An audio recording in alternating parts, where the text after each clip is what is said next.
Welcome back to the Daring Deeply podcast. My name is David Lea, and with my wife Paige, we help men, women, and couples all over the planet begin to identify, validate, and heal their masculine and feminine energetic wounding, i.e. trauma, and how it can be impacting your marriage. Hey, babe. Today we're going to talk about the small things. We're going to talk about how the little things within relationships can mean so much and what's behind the little things. So I want to start with a story of you coming home last night. Mm-hmm. And this has been something that is relatively new in our relationship, but we've seen that it's so super important to bring us closer, a level of intimacy that seems so minuscule, so minor, but it's a big, big deal. So I was home, you were away, you came home, and I got up from the couch, walked toward you as you entered our home to see you, to hold you, to give you a hug. And you had just come from a run, and it was really, really cold here in Nashville last night. And you came home and you were shivering. You were literally waddling across the floor, shivering. True. And I hopped up to greet you, to see you, both figuratively and literally. And that has been something relatively new. I think it began when I began to walk you to the door when you would leave. And we would have an embrace, a kiss as you left the door. And it seems like potentially something really minor. But as you are going to highlight what that means for you, why is that important? Why does it inside of you encourage how you feel and closer to me and intimacy and whatnot? Mm-hmm. Yeah, this came forward ultimately because I went to running group last night, as you mentioned. Mm-hmm. It was absolutely freezing. I'm not a cold weather girl. And so this was already a lot for me to go commit to, feels like 31 degrees outside. And anyway, came back home and it felt so sweet and so thoughtful. I felt really welcomed when I came home, clearly like frozen, an icicle, and you coming towards me, coming into me and asking me questions, seeing how cold I am, and then wanting to take some sort of action to warm me up. Mm-hmm. And it just felt very attentive, very thoughtful. I felt like I mattered. I felt like, I was being prioritized in that particular moment. And you offered to heat me up some soup, some warm soup I thought sounded really nice. Mm-hmm. And that was just so kind. And I actually went to go take a hot shower to help warm up some more. And it was in the shower that I realized, just reflecting back on that moment, wow, that moment, even though it was so small, carried such an impact. And it led me down this thought process of all the other little things that happen in our relationship and how big of an impact they all have. And they remind me of those traditional values of chivalry. It feels very chivalrous. And yeah, I felt that would be a great story to start today's episode. Yeah. So much of what we teach and coach in our coaching practice and helping men and women heal is our timeless principles that have often been called old-fashioned, and antiquated. But the reality is we want to bring timeless ideas and thoughts and processes within relationships to today and bring them into our healing practice and allow people to understand, this is what a healthy polarized relationship is all about, is the man. And I'm going to speak to the gentleman for just a moment. Gentlemen, your wife craves to be seen, heard, understood, and known. She wants to be prioritized. So what you felt when you walked through the door and I jumped up to greet you, you were seen. And oftentimes in the milieu of everyday life, people come in and out of the door. Yeah, hi, hello, how are you? Yes, hey, I'm home. And there's really no greeting or there's no sending off. And I think that's really super important. It's acknowledging that you matter in a very, very simple way. Very simple, very subtle, but also very profound at the same time. Yeah. I was reflecting on some of the other small examples that we experience in our relationship. And it was fun to see the list come forward. Things as simple as, I love when you open the door for me. That is just so special. And I remember at first I was pretty resistant to that because I thought, I can get my own door. I am a strong woman. You don't need to be doing this. You don't need to baby me. And but then I asked myself questions about why this feels like babying, why do I feel resistant to him caring for me or trying to extend some sort of gift to me in this way. And that's when I began to realize that it was just really hard for me to receive from men, really hard for me to receive from partners because it felt unsafe. It felt like I was going to have to owe them in return, or I was going to be in debt, or that there was some, ulterior motive that was behind their action. And so it was just much easier for me to push it away. And that, once I learned more about myself in those ways, is when it became a lot easier to receive all of the other small, beautiful, fun, charming, chivalrous actions that you provide for me. Yeah, it's again, it seems like a very small thing, but it's a huge deal. It's not about the car door. So gentlemen, it's not about the car door. It's about me leading you. It's about me taking you on a ride, literally and figuratively. It's about ensuring that you're protected. Because as I open the door, I see you enter into the car, strap on your seatbelt. I close the door. I always make sure that you got your legs inside the car. True. Right? That's really important because I think I've come close to cutting your legs off at some point. But what it says is the deep meaning underneath me leading you to the car, opening the door. So much a part of the masculine energy in marriage is to provide an experience where you, as the wife, are unburdened. And it seems like a very small thing, opening the door. And it's interesting that you bring forward the resistance to that. Like, I can get my own door. I don't need your help, which is a hyper-vigilant response to that transactional idea that, oh, if he's opening my door, then what do I owe him? That's a whole nother conversation, right? Is bringing transactional ideas into relationships, which is never a healthy idea.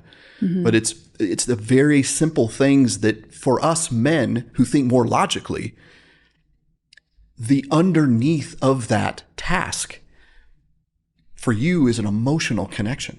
So what's important is as men and women begin to heal, as we see men and women that we work with begin to heal, it's less about me jumping up and doing it to get approval from you.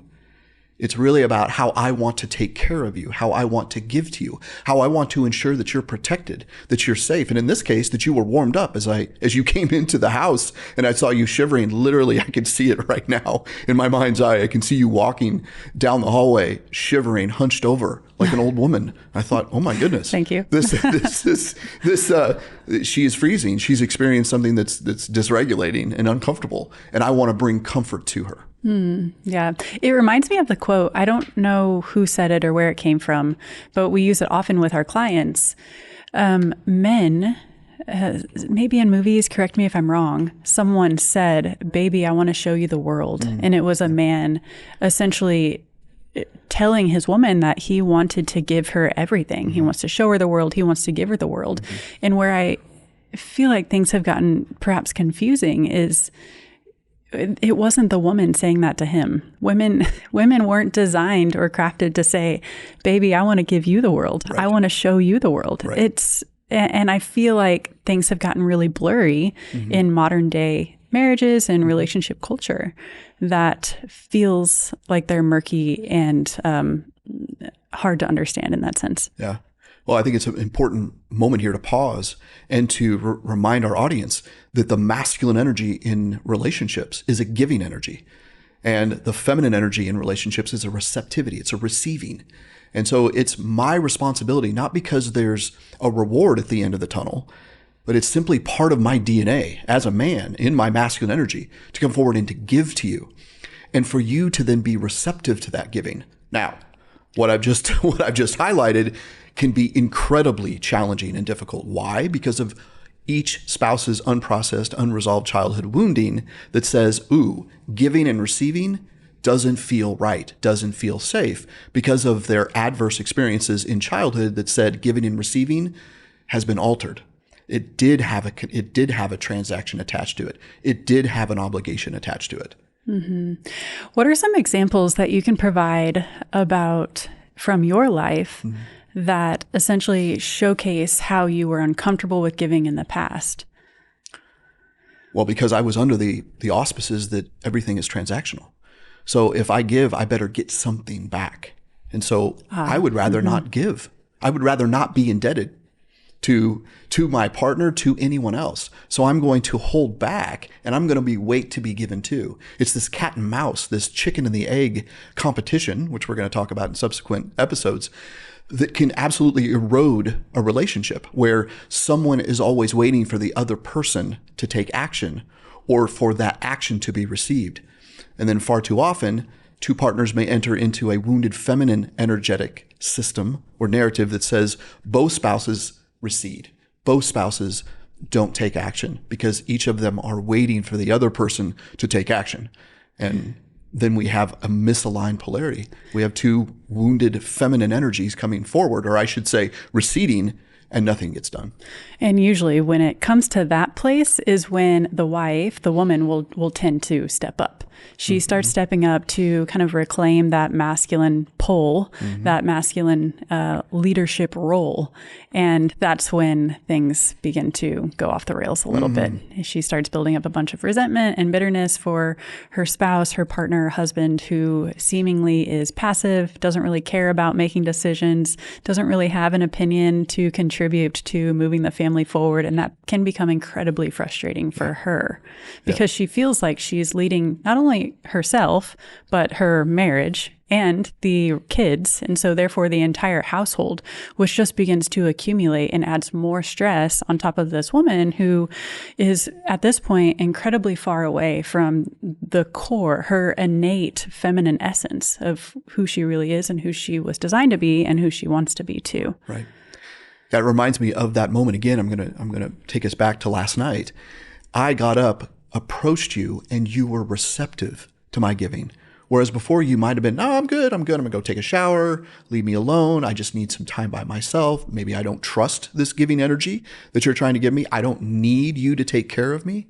But I can feel, I can remember, it's just been last night, but I can understand and really take in that you were absolutely receptive to what I was going to give you. And that enlivens my masculine energy. That forges me a pathway ahead to say, I'm going to continue to give to her because she's receptive. And that work, by the way, is our own individual work over the years, is that we don't work on our marriage. We don't work on a relationship. And this is a tenet of our coaching practice, that it's important for me to realize that giving to you, my wife, is part of my healing. It's a symptom of my healing.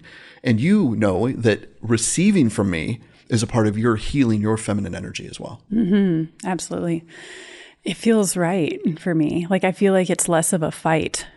It felt like it took a lot of energy for me to push people and things away. And now being secure in myself and with you, it feels much easier. Things just flow. They feel more natural. It feels simple. It feels fun and playful. And it just feels right. Yeah.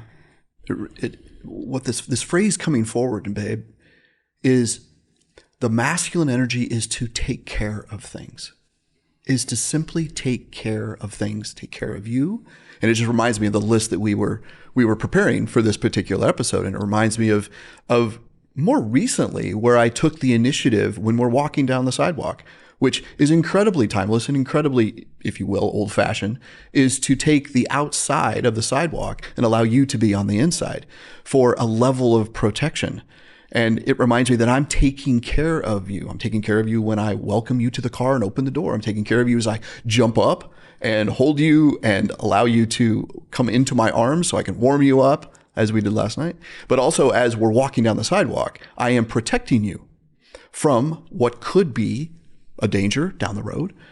But taking care of you can be, and I'm sure you're going to speak to this, can be a very triggering statement as well, is, as you were indicating earlier, I don't need to be taken care of. I can take care of myself. So again, there's rich levels of healing that must be taking place, because in the past, you perhaps were open and vulnerable, or you were as a little girl, and wanting to be taken care of, wanting to have that healthy masculine energy take care of you as a little girl. And it was suspect. It was skeptical. It was inauthentic. It was inconsistent. But it's so, as I'm teaching here specifically, again, talking to the men, it's our responsibility, gentlemen, it's our responsibility to take care of our wives, to provide, to protect, to give in all ways, all the time. Not because, and we're going to jump into this, not because you're demanding, not because you expect it, which is why men can be really resistant to this. Is, well, I'm doing it just because she wants me to do it, but I really don't know why. Right. Yeah, then it becomes this bit of a conformity, like conforming to someone else's expectations, which then you're taking action that does not feel like it aligns with who you are or who you know yourself to be in that moment in time. Yeah. And that can be incredibly confusing in that space, because you're like, well, wait, I don't actually want to take this action. Why am I taking this action? And a lot of times it's because we don't understand the action, the reason, why is this important, how to do it, etc. But also we don't understand the resistance that we're experiencing to this potentially new way of moving through life and the marriage. Mm-hmm. Yeah. It reminds me of also this week being at running club. When I came home, we were making our final lap, and we tacked on an extra mile at the end, me and a couple gentlemen in the group.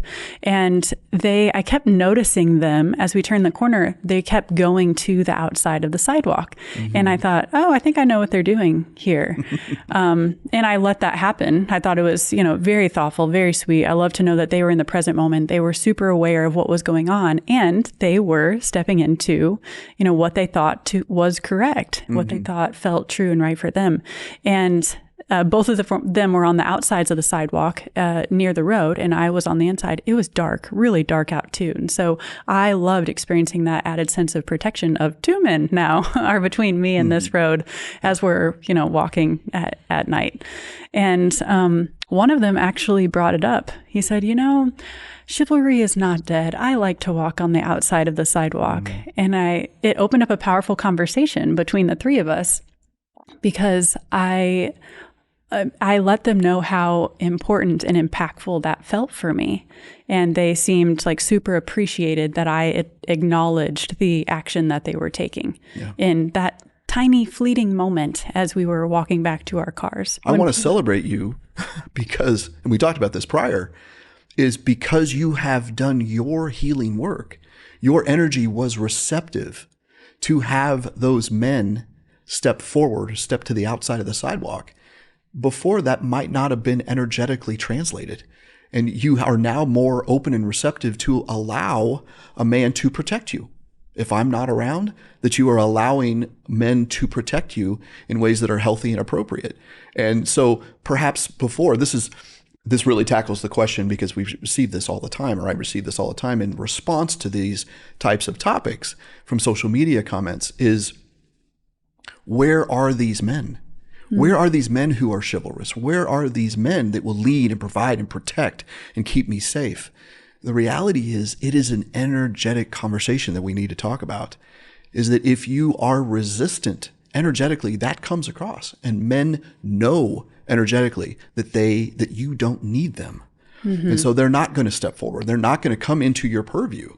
They're not going to be the gentleman that comes into your space, because they can feel that you are hyper independent. You are hyper vigilant about who you are. You are more moving in your grind and your hustle and your boss babe mentality.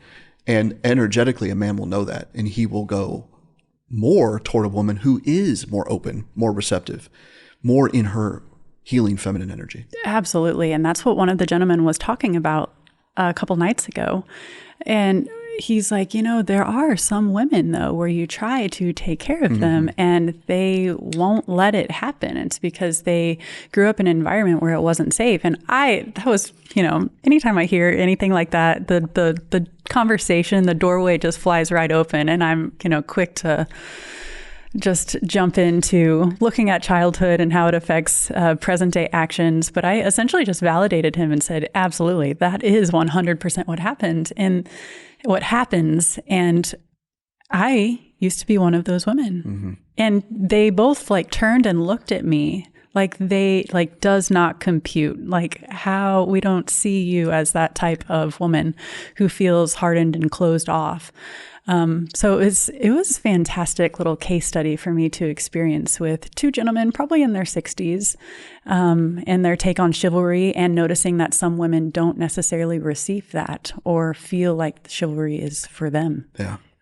I think if I were to provide the gentleman listening or watching here today, what is the first step is I want to encourage men to step forward and consistently do that, to step into their masculine energy, even if they feel their wives are being resistant to their giving energy, is to continue to show up.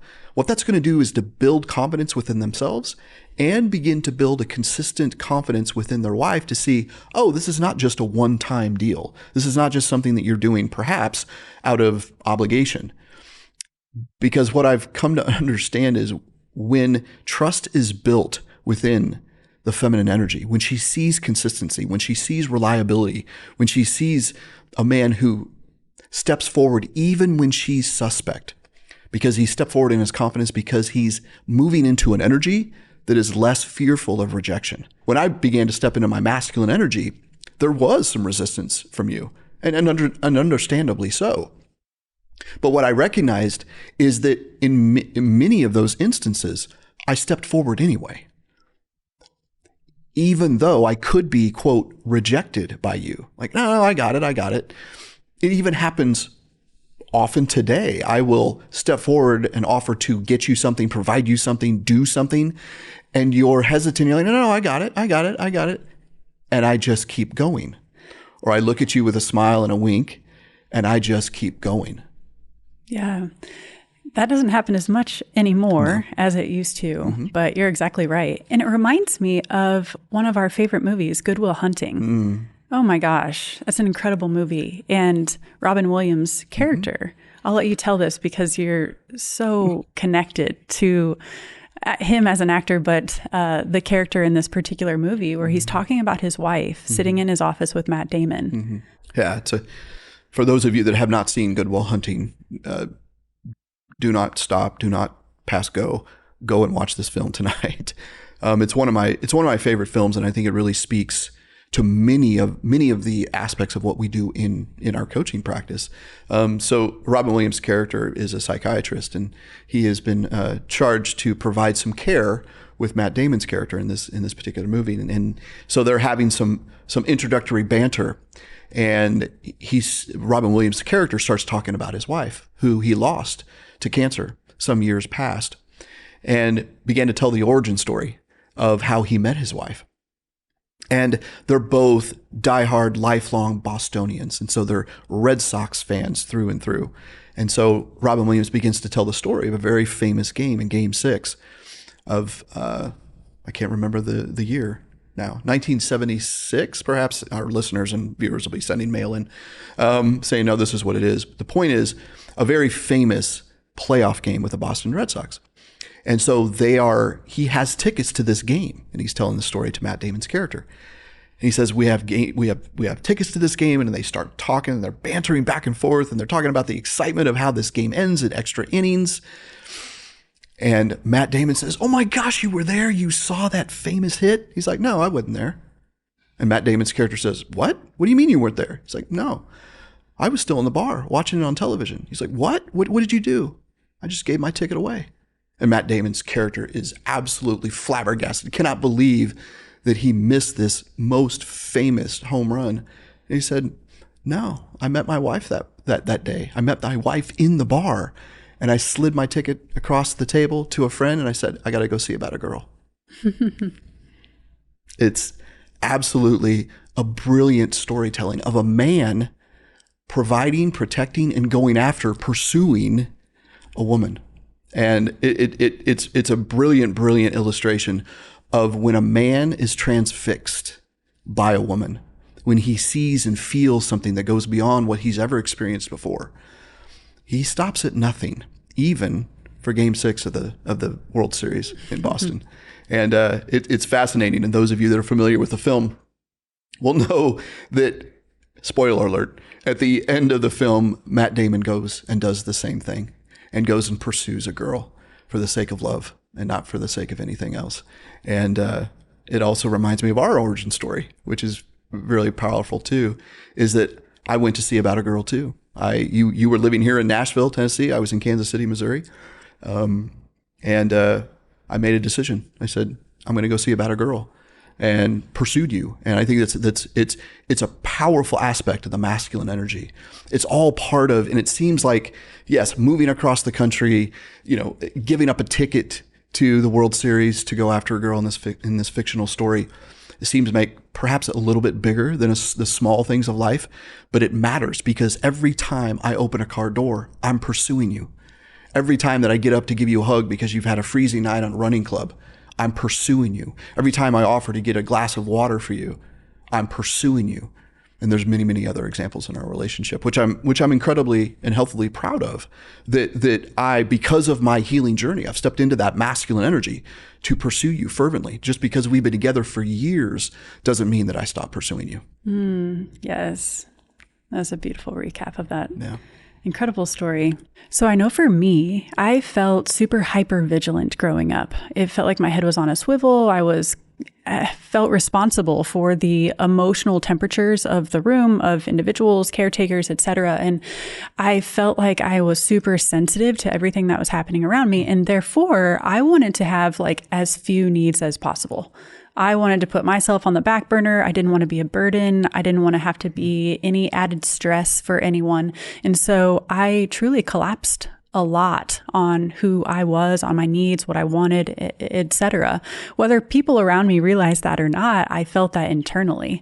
And so with that, as I, grew, as I moved through adulthood and began to start living on my own and dating and relationships and things like that, I was finding these same patterns were coming forward, where now I was wanting to stabilize the emotions of my partners and make sure that I had as few needs as possible, because if I had as few needs as possible, then they would stay around. They would like me. They would love me more because I didn't need much, because I was simple and easy and fun and lighthearted, easy breezy, when I truthfully was just dying inside. There was no life happening here. And really it was of my own doing, my own choice for having the understanding that I needed to be smaller in order to be loved bigger.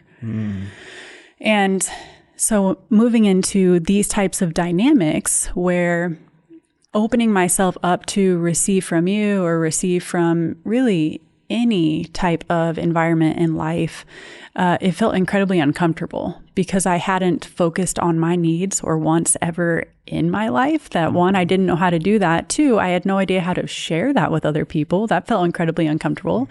I felt like I was going to be seen as weak or needy, or I can't handle things on my own, which all felt like they were taking a huge hit on, my self-esteem and my confidence. And so my identity became super wrapped up in me not having any needs and being super simple and really easy. And that's, of course, where I ran into some friction in my relationships. And that was my responsibility ultimately to understand more, learn more about the processes that were happening inside my body, and then begin to open myself up in different ways that also feel more regulating and more safe to also invite my partner into my inner world too. Yeah, that was awesome, babe. I'm going to highlight something that can seem incredibly counterintuitive to the understanding of men of women, is men understanding women. This has been such a historic complication in how men need to understand women. The feminine woman is complex. The feminine woman can be chaotic. The feminine woman is incredibly emotionally expressive. And what often happens out of and when I say our, men's wounding, we want our wives to be simple. We want our wives to be logical. We want our wives to be easily understood. And the reality is, you're not. Women are incredibly complex, and that's the way it's supposed to be. So it reminded me as you were just talking, babe, that your complexity draws me closer to you. Whereas before, I want it as simple as possible. Why can't we just make this logical? What's wrong with you? Why are you so weepy and up and down and emotional? And why can't we make decisions? Because I was trying to turn my partners and to you into a clone of me. And the reality now is, because I've done this healing work and more in my powerful, strong, devoted, protective, masculine energy, I now crave your complexity. I want your complexity. Why? Because it serves me in a way, in a challenge, to be able to provide and give to you in ways that, again, taking us all the way back, are very, very simple. Not easy, but they're very, very simple. I want you to come through the door shivering. Not because I want you to be uncomfortable, but I want you to know that it's a safe, that my energy, my masculine energy, is a safe haven for you. It's a refuge. It's a sanctuary that you can come and be feminine. You can come and be emotional. You can come and be shivering. Disarmed, yes. Vulnerable. I want that complexity now. You are not supposed to be like me. You are supposed to be the polar opposite. Polarity. You are supposed to be swimming in that complex, beautiful, radiant, sensual, expressive, ideative feminine energy that is so incredibly polarizing to my powerful, devoted, protective masculine energy. There is so much truth in opposites attract, because it becomes this complementary composition that's happening between partners. And that's the root of what masculine and feminine polarity is all about. Each having your own individual gifts and strengths that feel the most innate and natural to you. You know, we don't want to add into inauthenticity to where you're feeling like you're becoming someone that doesn't feel aligned. That's not what we're working towards. But we're looking for every individual, each spouse, to move into this core energy that feels the most life enriching for them, the most enlivening for them. And what you'll find is when that happens, the two of you are quite opposite. You have very different strengths, very different gifts, very different desires and cravings. And that's where the most harmony can be found. Because together, wow, it's 1 + 1 = 10, not 1 + 1 = 2. Yeah, absolutely. It works when both are doing their own individual work. When I'm doing my own individual trauma healing work, we're doing this work ourselves, right? We help men, women, and couples all over the planet. But we're doing this work as well. You know, we're drinking our own Kool-Aid, right? We're looking in our own mirror so that we can continue to sharpen who we are.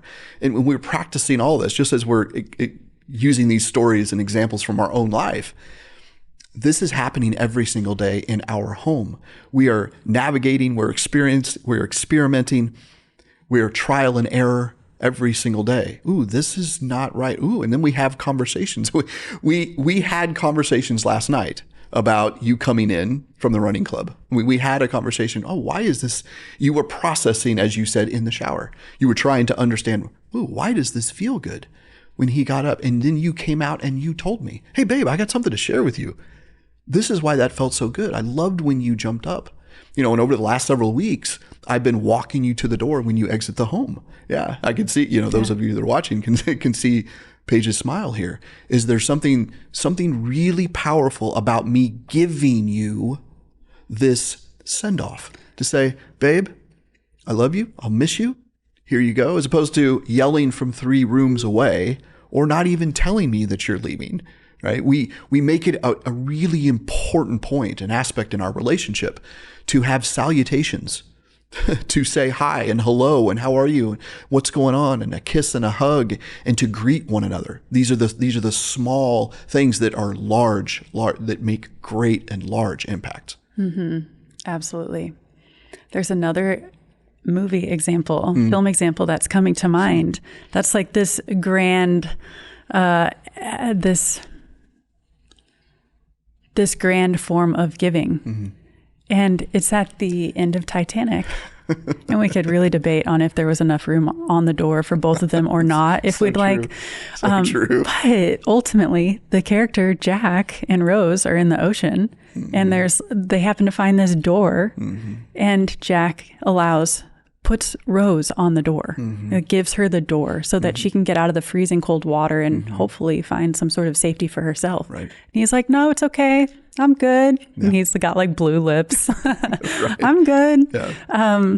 And so that was another big extension of him giving to her, him wanting to protect her, wanting to provide. Yeah.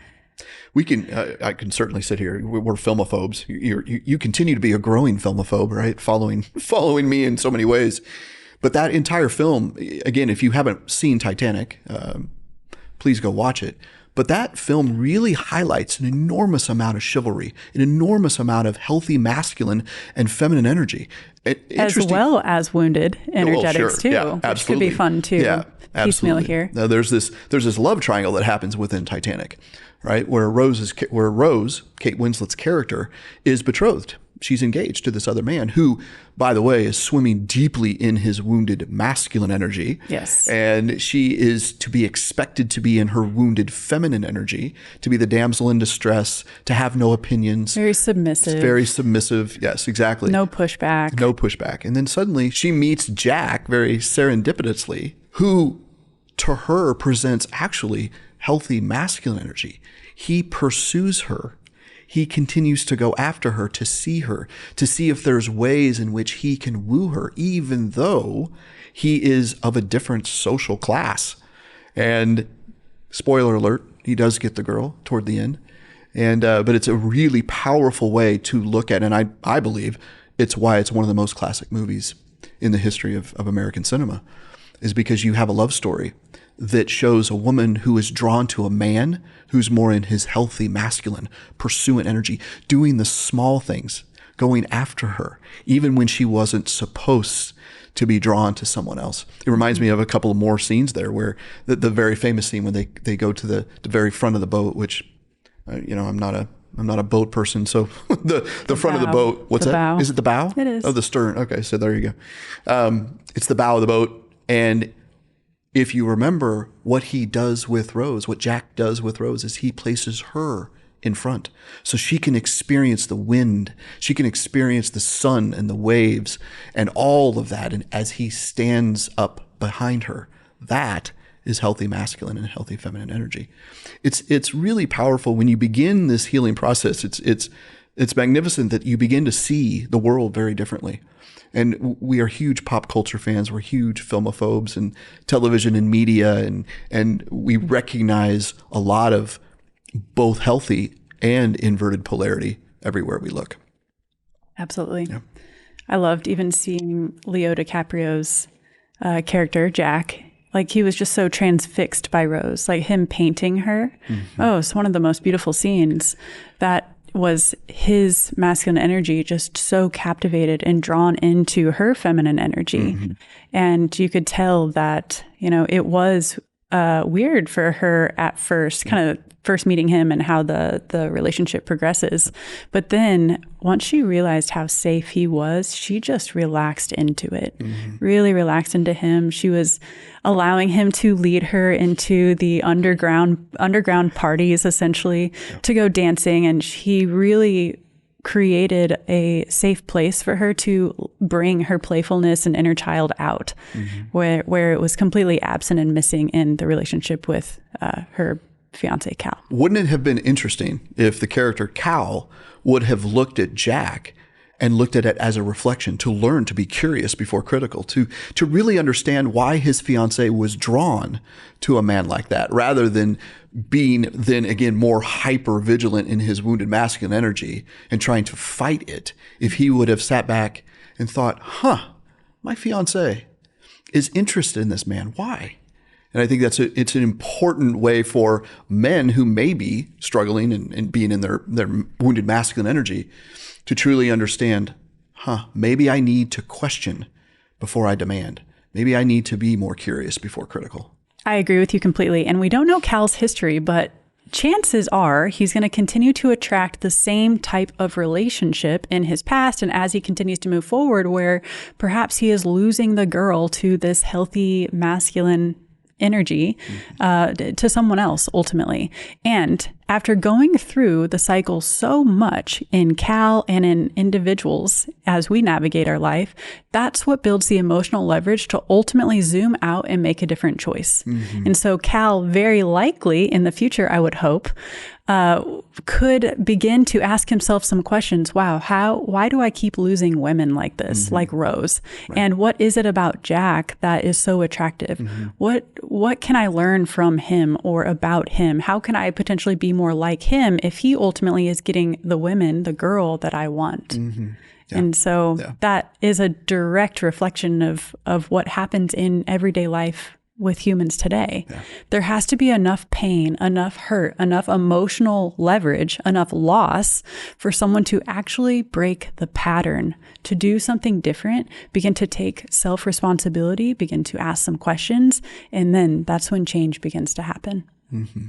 Yeah. What's interesting, if we watch the entirety of the film, the very end of the film, Rose is rescued and so is Cal, and they find themselves on the same dock. And even though Rose had lost Jack, did not have a partner, she chose to hide from Cal when Cal was visibly trying to search for her, to find her. And even though she had lost the financial dependence, she had lost her man, the man of her dreams, she chose to go a different way because she had learned, I can attract healthy masculine energy. And even though the temptation to go back to what I had for monetary value, to be taken care of, to be in a higher social class, she chose actually the healthy masculine energy over what she could have had in the past. She had a taste of the light of what life could feel like. And that's served as her motivator to keep going. Yeah, it's as we continue to unpack this film, there's more and more powerful. We could spend an entire episode probably on one movie. Exactly. Yeah, we'll just take each movie and unpack that and see the polarity, both the inverted and the healthy polarity within that. I've experienced a recent example of this. One of my clients who has an adult daughter and is dating a young man who he has historically had some trouble with, and so through our coaching experience, I asked him to ask his daughter, "Hey, tell me why you're choosing this boy. Tell me why that this young man is really important to you." And so she began to vulnerably share some of the things that draws her to this young man. And as he was telling me the story, he began to giggle sarcastically. And then he told me what she told him. He said, she says, "Dad, he opens the door for me. He brings me water. He doesn't make me do everything."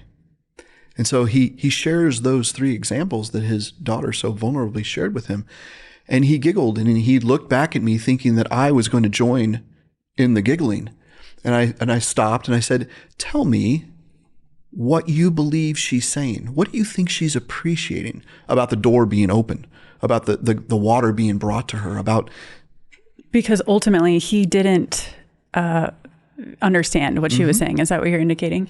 Yeah. So he was confused. He was in essence making fun. Silly. Yeah. He even leveraged what she had brought to him as simple, as surface, I believe is the word that he used. And the reality is it was his own wounding that saw those simple things as being unimportant, which really brings us all the way back to it is really the simple things. It was hard for him, and it has historically been hard for him to give in a vulnerable way like this young man was providing for his daughter. And so you could see just in the conversation, and I was helping him understand what's underneath this young man opening the door for his daughter. What's it really about? What does she really appreciate? And it's about the safety and security and protection and being seen, heard, and known. And I think it made a tremendous impact. And it was hard. I could tell as he was in front of me, I could tell that he was uncomfortable with the fact that, oh, wait, maybe this is what's missing within me. Maybe this is what I am so resistant to, because I'm having a hard time being in that giving energy, which that giving energy can be hard if it has been rejected in the past, which is a part of his story, certainly. But I think we made some traction. I think we gained some traction, in him understanding his resistance and his dislike for this young man, actually. And I thought it was really powerful and incredibly brave of him to go and even ask his daughter. So tell me about why this young man is so important to you. And then I know that he learned something and really began to reflect and look in the mirror for himself. I think all of this can be distilled down to, if you're feeling resistance as a woman, to allowing help, support, leadership, direction, action, gifts from a gentleman or someone you're dating or your spouse, or if you're feeling resistance as a man, to show up in ways that feel loving and nurturing and caring for your wife or spouse. All of this comes down to you. It has nothing to do with the other person, whether they're showing up enough or not enough, or how they're receiving or not receiving. This really comes down to you and your individual healing, as in you, the gentleman, and you, the woman. Both of you are responsible for learning more about yourself and that resistance, and how potentially, when you heal that, how that could begin to change the connections and the pathways within your relationship. Absolutely. I'm glad you brought that home, babe, is that the foundation of how we help people is individual healing, that you cannot save, fix, mend, or work on a relationship. It's imperative that people understand that, gentlemen, if you're listening to this and you're resistant to the small things, it's because of you, sir, as I directly talk to you. And ladies, if it's difficult, if it's challenging, if you're feeling the deep resistance in the giving of your husband, giving of your partner, the issue is with you. And this is what we lovingly we say that. Absolutely. Lovingly. Yes, right. As the feminine comes in, I say directly, yes, it's within you. And I want to encourage everyone who's listening or watching this, that can give you an enormous amount of freedom to know that you don't have to worry or be concerned about what your spouse is or isn't doing, that you have absolute autonomy over your own healing journey. And that's what we help men and women every single day begin to navigate their own individual healing journey. If you're interested in one-on-one coaching, you can find that information in the description.